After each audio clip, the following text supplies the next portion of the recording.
Elhamdülillah, innelhamdülillah, nahmaduhu ve nasta'inuhu ve nastağfiruh ve na'udhu billahi min şururi enfusina ve min seyyiati a'malina. Men yehdihillahu fela mudille leh ve men yudlil fela hadiye leh.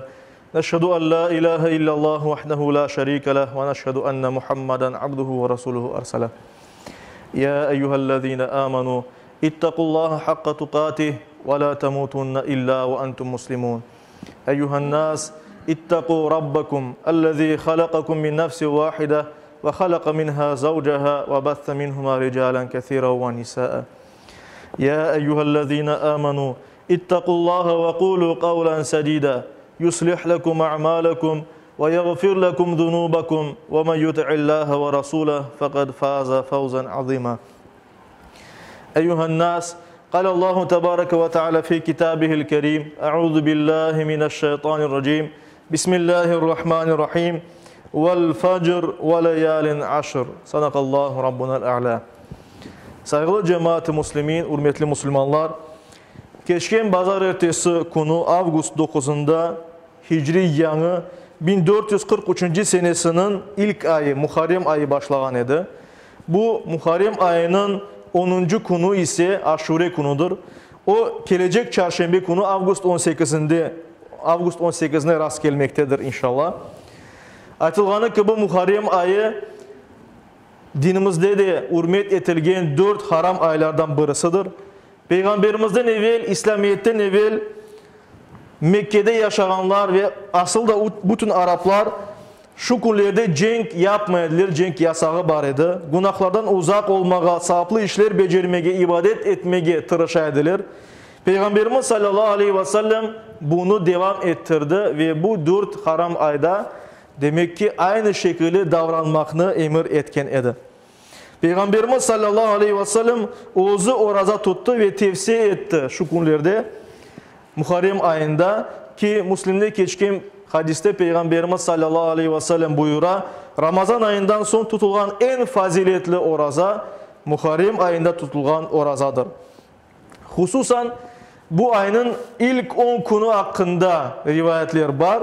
Mesela Fecr suresinin tefsirlerinde onun ilk iki ayetinde buyurulganını yani Tanrı'ya ve 10 gecege ant olsun sözlerini bu 10 gecenin bir rivayetke göre Muharrem ayının ilk 10 konu ve 10. konu Aşure konu olganı hakkında rivayet edilmekte.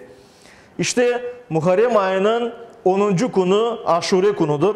Onun emniyeti hakkında birçok hadis-i şerif var. Birisinde Peygamberimiz sallallahu aleyhi ve sellem Taberani'de geçen bir hadis-i şerifte böyle buyurdu. Allah-u Teala Aşure kununu üstün kıldı. Köklerini, yerini, dağlarını, denizlerini, yıldızlarını, arşını, meleklerini ve Adem'ni aleyhisselam Aşure kunu yarattı. İbrahim'in aleyhisselam dünyaya gelmesi ve Nemrut'un ateşinden kurtulması Aşure kunu oldu. İbrahim'ke aleyhisselam oğlu yerine koçkarını Yüce Allah bu kunde hediye etti deyip geçe rivayette. Ve başka birçok hadis-i şeriflerde de bu konunun fazileti hakkında çok şeyler daha buyurulmakta. Saygılı cemaat-i muslimin buna göre de elbet hem İslam'dan evvel hem de dinimizde bu konuya büyük hürmet etili. Bu faziletli konuya dikkat ayrılar. Bukhari'de Müslim'de geçen bir hadis-i şerifte anlattılar ki hicretten son Peygamberimiz sallallahu aleyhi ve sellem gördü ki Yahudiler bu kunde Aşure kunde oraza tutalar. Ne için tutkalarını sorağında onlar Allah Musa vaktinde Firavundan Yahudilerini kurtarganını ve buna göre de bu kunde şükür etkenlerini bildirirler.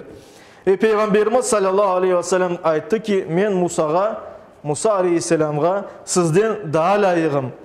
Ve başka birçok rivayetlerde de bildirilgenine göre daha evvel de Mekke vaktinde hicretten evvel de anda da oraza tutulaydı ve Peygamberimiz ozu de şu kunde oraza tutaydı. Buna göre de biz deyimiz Aşure kununde oraza tutmak sünnettir ya da müstehaptır. Peygamberimiz yapkan bir harekettir.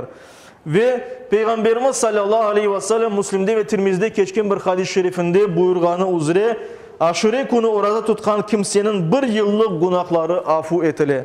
Ona göre de günahlarımızın afu etilmesini istesek Aşure gününde faziletli olan şu orazanı tutmağa gayret eteyik inşallah.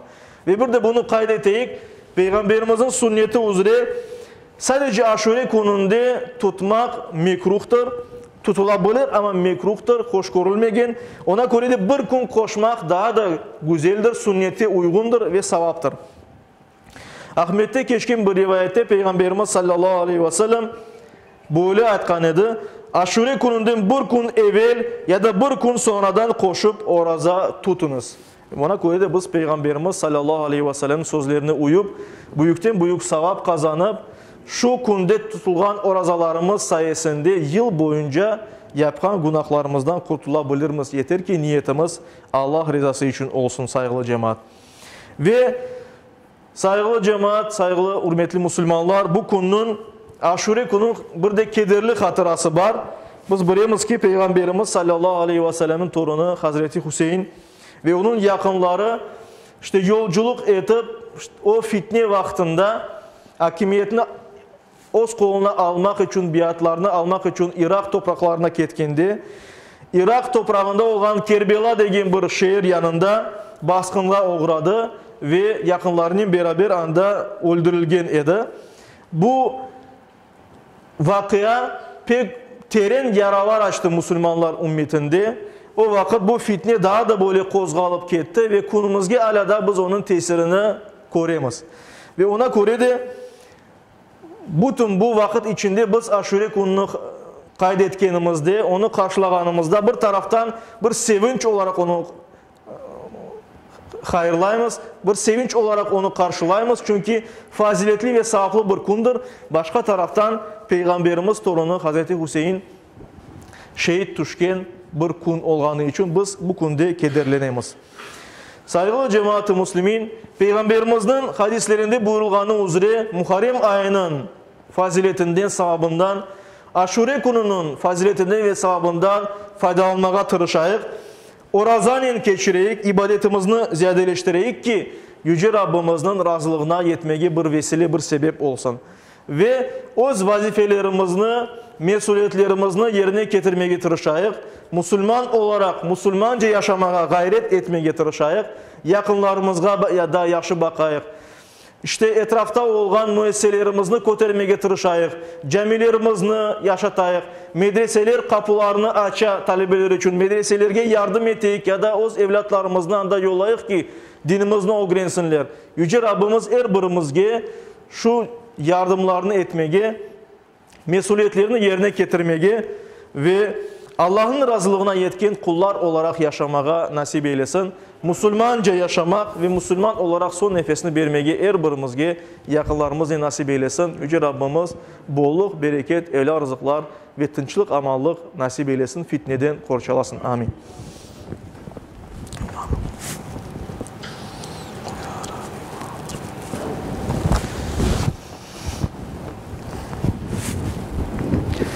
Elhamdülillah ve salatu ve selamu ala Resulillah ve usikum ve nefsel asayete bi takvallah.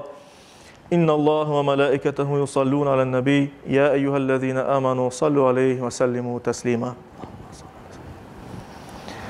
وارض اللهم عن خلفاء الأربعة أبي بكر وعمر وعثمان وعلي وعن سائر الآل والصحابة والتابعين ومن تبعهم بإحسان إلى يوم الدين وعنا معهم بعفوك وكرمك يا أكرم الأكرمين ويا أرحم الراحمين.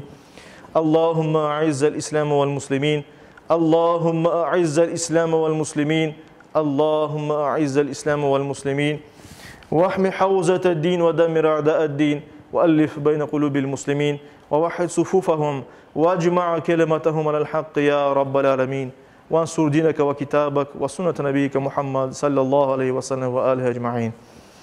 عباد الله إن الله يأمر بالعدل والإحسان وإيتاء ذي القربى وينهى عن الفحشاء والمنكر والبغي يعظكم لعلكم تذكرون. صدق الله العظيم.